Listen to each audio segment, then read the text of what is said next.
Eventually, we arrived at the location for our first test.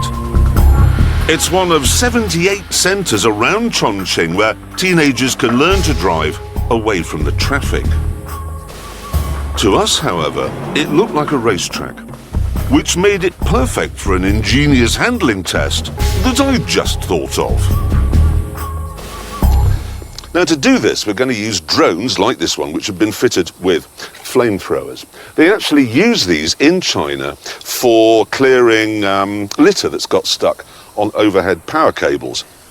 Right, so how are we going to use airborne flamethrowers like this to test the power and agility of our cars? Good question. Each of our cars has, as you can see, been fitted with 3 chains of firecrackers. One on the bonnet, one on the roof, one on the boot lid, okay? So you drive round a special course here while you're attacked by the airborne flamethrowers. And then you score a point when you've finished for every one of the targets that haven't gone off. Since we were up against 2 geeky millennials and we'd be driving powerful Western saloons, we figured we could outrun and outsmart the drones easily. Sadly, though, it was a massacre.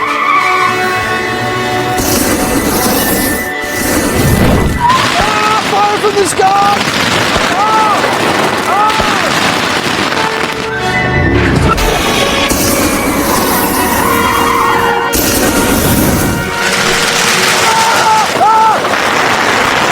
There's the drone on my left, the first one.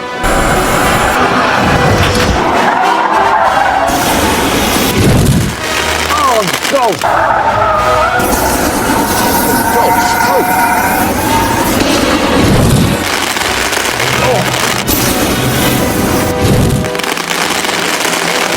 Fire everywhere! Oh, God!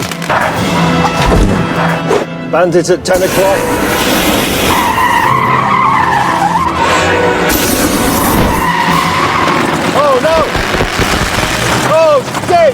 Battle have alarmed him. It will have alarmed us, yeah. You know dogs don't like fireworks. No, they hate it.